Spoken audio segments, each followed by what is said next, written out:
people can use, and we want to talk about those today.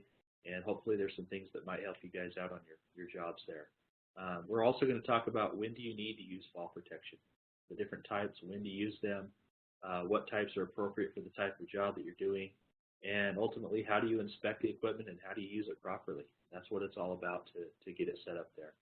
So that's one thing we want to talk about is how can we address these falls in our workplace. So falls can occur at any height, and that's one thing that we want to point out here. There's been many situations where people have fallen on the same level and been seriously injured, or even working from a step ladder, working at 4 feet high and falling, and even having a fatality from working at only 4 feet off the ground. Doesn't seem like much, but a simple fall, if you fall wrong, you can have some real damage done to your body. So with that, the goal is that we want to be able to recognize the different fall hazards in the work areas, whether there's any fall hazards around stairways, mezzanines, off of ladders, working up on roofs or other elevated surfaces. We need to be able to watch for those types of things and know how to properly work around them without having employees fall. And there was a study done back in 2010. They determined what were the main types of reasons why falls were happening that led to fatalities. And surprisingly, ladders led the way. 20% of them were due to falling off of a ladder, 18% from falling off of a roof, and surprisingly again, 15% of those were on the same level, tripping and falling over other levels of other objects and things like that, all led to those types of fatalities there. Some interesting things though, you think about falling and you think about working on steep slopes or roofs or maybe construction projects, but something surprising is that even in the office settings, there are serious accidents that happen from falling. A few years ago, I was working at a job. We had an employee just in an office building going down the stairs, trip and fall, and had serious injuries on his leg, a broken, fractured leg, had to have surgery, and out of work for a long time. So it's not just those rough areas we're working around. It can even be an office setting. So we want to watch for those things to prevent falls in those cases. As far as recognizing fall hazards, that's what's key right there. If we can have an eye for it, if we can watch the things we're doing each day, watch out for open edges, watch out for elevated surfaces when we're working on those, whether there's any holes or openings in the floors, we always want to watch for that. And be very careful about your ladders. Make sure ladders are set up properly. If you're working on a scaffold or other elevated platforms, let's make sure we've got some guardrails around there and other methods to keep us from falling off of there. So that's the key. If we can recognize those things, then we can know what to do to prevent the falls. As far as dynamics of falling go, some interesting things here. In 0.67 of a second, you can fall over 7 feet, and you're traveling at a speed of 15 miles per hour. As you continue to fall another 1.3 seconds, you've now fallen 65 feet toward the ground and traveling at a faster rate of 44 miles per hour. And the reason I bring this up is because the height of the fall makes a big difference. We talked about fatalities being at only 4 feet, but still, if you fall at a higher level, say 50, 60 feet, you're traveling so fast, and as you fall, that gravity is pulling down, that you don't have time to react. You're traveling at such a high speed. They say that it takes 1/3 of a second to become aware of something. So whether you start falling, it takes 1/3 of a second to recognize that.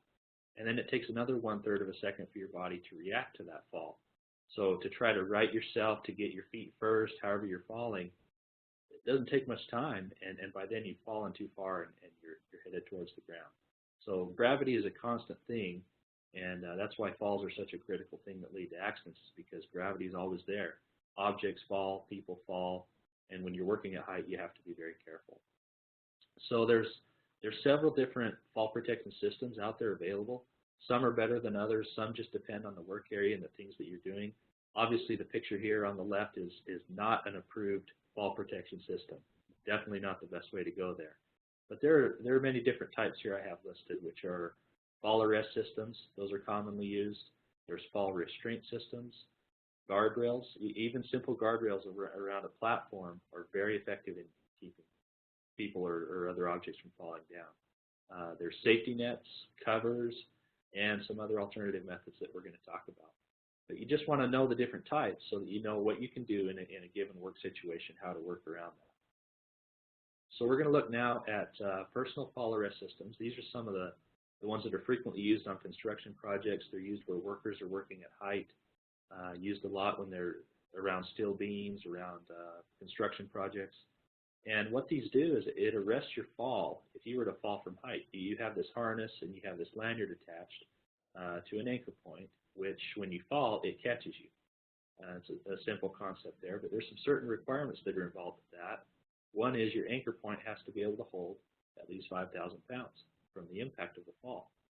And the arresting force on your body with that harness and all that weight when you fall, it puts a lot of force and trauma on your body. It needs to be able to arrest that force down to less than 1,800 pounds. That way there's not too much trauma on your body. You can imagine if you were to fall over the side of a building and all you had tied to you was a rope around your waist, you can imagine how that impact would feel. All of that weight and that gravity pulling on you as you fall and catch all of a sudden, there's a lot of force put on the body with that. And so this equipment is now designed to take that impact out. They have shock absorbers in their lanyards. The design of the harnesses and the way they're set up on your body makes a big difference in reducing that force on your body when you do fall. But a personal fall arrest system limits your fall to no more than 6 feet. So you can fall no more than 6 feet down. Some components here are with a personal fall arrest system include the anchor points. So as an example, the object in the top right, that is a beam strap going around a beam, and it's got a attachment there where you can attach your lanyard to. Top left picture is a lanyard with a shock absorber pack in it. That's the little black section on that green lanyard. On the bottom left, we have an example of a roof anchor, and there's many different types of anchors. There's all different types depending on what you're working around. These types just nail into a roof, and then you have the ring to tie to with the carabiner on the bottom right, which are used for your attachments. So there's a lot of different types of components, connectors, the harness, and the deceleration devices that take that impact out if you were to fall. So you just want to make sure you're matching the right components together, following instructions as the manufacturer would recommend to have a complete fall protection system. As far as lanyards go, they also call these lifelines. There's several different types of these, several different setups. But in the picture here, we've got a beam strap. We've got a self-retracting lifeline. They also call these yo-yos. What they do is they expand out and allow that worker to move around a working surface, and it just retracts back in. It's like a cable system that retracts back in. If you think about if someone were to fall in this case, it acts just like a seatbelt does in your car. So you've had your seatbelt on, and if you slam on the brakes really fast or you come to a quick stop, you know how that seatbelt just catches for a second and doesn't let you go any farther. Well, it's that same concept with these yo-yos, these self-retracting lifelines. They do the same thing. If you fall, it will go 2 feet, and it will catch just like a braking mechanism of a seatbelt. And so that allows to arrest your fall so that when you do fall, you don't go any farther. It catches you and supports you there. So some things to think about is the self-retracting lifelines can handle a 3,000-pound load, and a shock-absorbing lanyard an 1,800-pound load. Still, that's a lot of force and trauma on your body when you fall. So you want to make sure you're using the right systems for those. So here we have an example of a fall protection situation here. We've got this guy here, Bubba. He's our stick man, and he's got his anchor point tied above his head. He's working at a certain height. And what you need to think about is if you're using a personal fall arrest system, you need to think about how far can I possibly fall and be protected? How can I be protected from hitting the ground? And they recommend that you have that anchor point above your head for this reason at all times. But if you think about it, I've seen many times in my career where you have an employee wearing a 6-foot lanyard and they're working maybe 10 feet off the ground. Well, if you think about it, they're still going to hit the ground. You know, you have that 6-foot free fall, and the attachment point of your harness is up near your shoulder, so that's another 5 feet or so, and when that expands out, you would still hit that ground. So you have to think about at what height do I need to be at to be protected with a 6-foot lanyard or whatever type of fall protection system you're using. You have to think about it. Some things to take into consideration are your 6-foot free fall distance. When it falls and your lanyard expands out, there's that shock absorber. It expands out another 3.5 feet, which is your 42 inches of deceleration there. You have another foot or so, 12 inches or so, where your attachment is at the back of your shoulders. When you fall, that harness shifts a little bit up toward the top of your head, and that's another distance there. And you want to have about a 2-foot safety factor down at the bottom to keep you from hitting the ground in case something expanded out more or if your calculations were a little bit off. So that's something to think about. How far are you going to fall, and is that equipment going to protect you? So they say that for a 6-foot lanyard, you should have your attachment point at roughly 18 to 18.5 feet above the ground to adequately catch you and support you from the fall. And a lot of people don't think about that. They think, oh, I'm 10 feet off the ground, I've got a 6-foot lanyard, I'm good to go. And a lot of times that's just not the case. You've got to think it through to be protected from that. Other systems, we just talked about the personal fall arrest system. This one's called a fall restraint system, and it's very similar. It also has a harness, has a lanyard, has an anchor point attachment. But what this allows you to do is allows you to work around a surface, but it restrains you from going over that edge. It has your lanyard set at a certain distance to where you can walk around, but as soon as you get close to that edge, it's set at that distance that keeps you from falling over. These are a very effective system on roofs and open edges, like the picture shown here on the left. Some different requirements with these. The anchorage only needs to be 3,000 pounds. Still a lot of weight, but it's going to keep you from going over that edge. One of the most effective ways to prevent falls in a work area is guardrails. Very simple thing here. You've all seen guardrails around stairways. Here we have a picture of some guardrails made out of wood. They can be made out of all kinds of materials. They can be steel pipe, chains, cables, ropes. There's many different options for setting up a guardrail. But the key is that they need to be able to support and hold 200 pounds. So if they can hold 200 pounds and they have a top rail, a mid rail, and at the bottom what they call toe boards, if you have all of these set up properly, they are a very effective system. The nice thing about these is they're always in place. You can install a guardrail and it can remain in place as long as nobody cuts it out or removes it out of the way. So you have a permanent or temporary structure there that can keep people from falling over the edges. Some keys about guardrails is you have to have them in place at a certain height. They recommend the top rail be around 42 inches. It's 38 to 45 inches. A lot of people put them at 42, and then you'll put your mid rail at 21 inches, and then your toe boards down below will be about 4 inches tall. And that will catch any debris or objects that might slip on the ground and fall to the level below. So I would highly recommend that you check your open areas in your work areas, open edges, mezzanines, stairways. Make sure you've got good guardrails around those areas. They're a very effective technique for that. Another one here we'll look at is safety nets, and these are some that I don't see used a whole lot. They are used in areas where you're working over water, such as installation of bridges or really tall buildings. They'll use safety nets on the side of those at times to catch material and have those in place. But there's other requirements for a safety net system. They are also supposed to support 5,000 pounds. You have to inspect them daily for wear and damage. They do a daily drop test on them. They put a certain amount of weight and drop it on there to make sure that safety net will hold.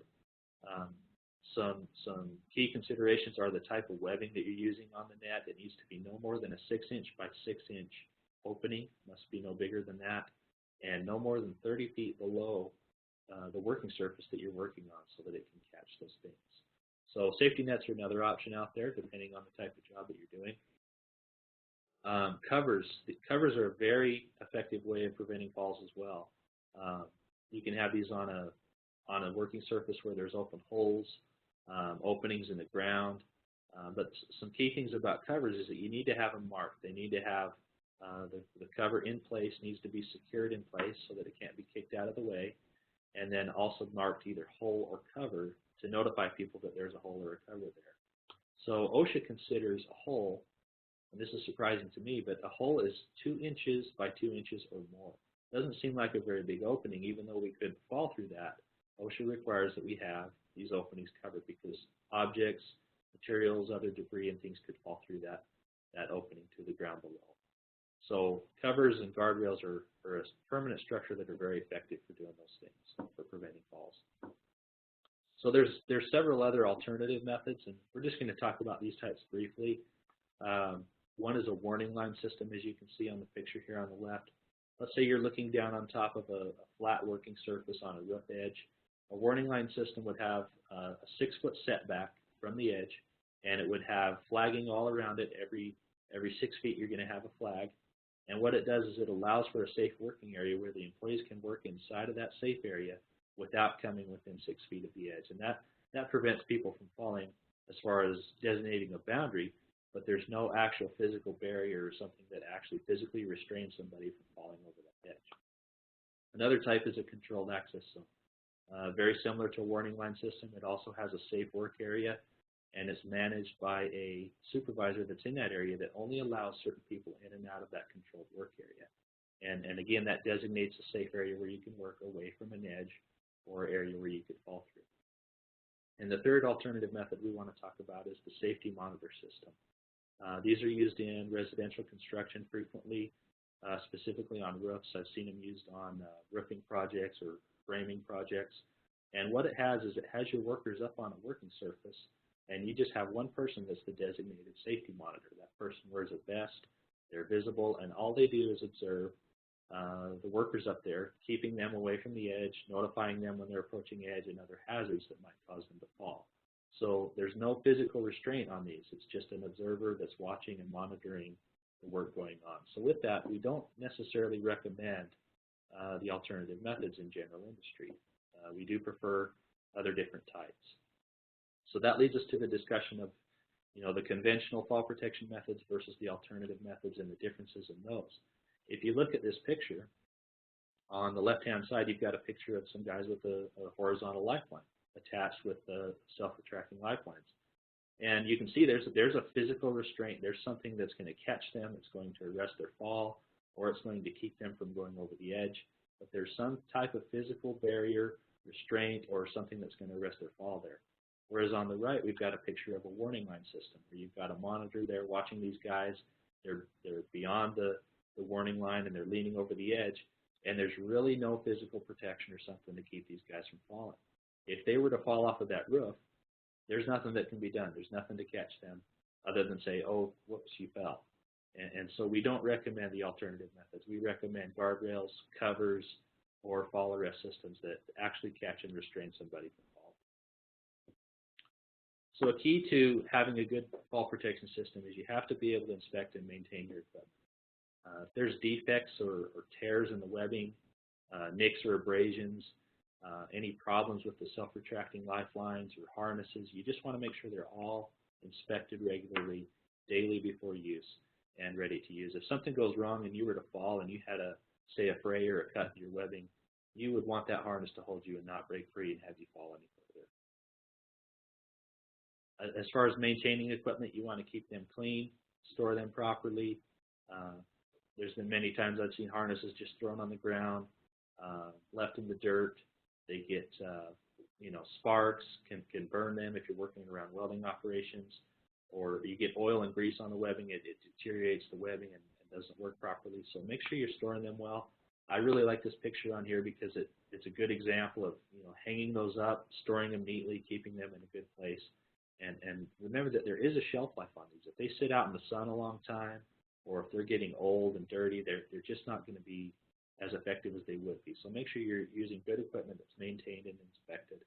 And if you ever do have a fall or a harness that's involved in a fall or a lanyard, make sure you take that out of use. You don't want to have that still available in the work area if you've got problems with it. So maintenance. Hey, Brent, just a quick question on you talk about a shelf life. How long can we use that equipment, and how do we know what that is? I would go to the manufacturer's recommendations. They have a little manual that comes with it. Sometimes they're inside of little sleeves on the harnesses, and it will tell you how long that harness is good for. And if there's any questions, should refer to them. And there should be the little inspection tag in there that has the years as well. And if you run out of years, your equipment's beyond its shelf life, and so you need to take it out of service. Good point. Good point. So one thing to think about, if you are going to be working around fall protection, let's say you've got a personal fall arrest system, you have to think about what's going to happen if somebody falls. How are you going to get them down? How are you going to rescue them? What are you going to do to keep them from having suspension trauma? What suspension trauma is when somebody falls with a harness on, it puts all this force on their body, especially in their midsection, around their legs, their shoulders. There's a lot of force put on that. and it can cut off that circulation to someone if they're suspended for a long time. And so they recommend that you have a plan in place, actually a requirement to have a plan in place, so you know exactly what to do in the event of a fall. Whether it's getting a ladder to somebody, an aerial lift, a forklift, getting others to go up and retrieve that person, whatever the plan is, you need to have a plan in place to get them down quickly. If somebody hangs there for too long in a harness and their circulation's cut off, they have problems where blood flow is restricted and it can become acidic due to lack of oxygen. So there's real health problems from falling, not just from the impact, but also from the blood circulation. So they have these things called the suspension trauma strap, which is an example here in the picture. And they're like a stirrup that's attached to the side of your harness. And if somebody falls, they deploy these stirrups out and they can stand up in it. And that allows them to move the muscles in their legs, get the blood flowing, and you can rescue that person safely. So one thing to consider is, yes, have fall protection, but also what would you do if somebody were to fall with a personal fall arrest system? So some things to think about today that we talked about, and some things I really want to drive home, is we really just need to make sure that we are recognizing fall hazards. Watch for those openings in your workway, in your work areas. Are there openings in your floors? Are there vaults that open up? Exposed edges that are elevated, maybe mezzanines, places like that. Make sure we're recognizing those things, and let's identify the right fall protection system to keep people from falling over those edges. And the key is, you know, if you do that, you think it through, you select the right system, we can prevent falls in the workplace that way. And don't fall. Obviously, there's serious accidents that happen from falling every year, like we talked about on ladders, on upper levels, edges, some serious hazards and fatalities even that come from that. So we need to be aware of those things at all times. And that's all. Does anybody have any questions? We'll check in there. Just checking here what we've got for questions, and everybody's pretty quiet this morning. I think you've done just an excellent job covering that subject. Of course, there's going to be a little more site-specific stuff with your own equipment. All the employees need to be trained specifically on their stuff. But please go ahead and type your questions in if you have them. Doug, you got any questions or anything to add? No, just kind of the same thing you just mentioned there is, you know, make sure that you, have your rescue plan in place that's specific to your equipment, and make sure that you've practiced those procedures. Yeah. Absolutely. Well, it looks like we don't have any questions there. We appreciate everybody signing in today. Brent did an awesome job. We appreciate the time and preparation that he put into building this. If you have questions, please go ahead. Yeah, did awesome. Please please send us an email or give us a call, and we'd be happy to go through and look at some specifics with you. Thanks so much for your time. Go out and have a safe day.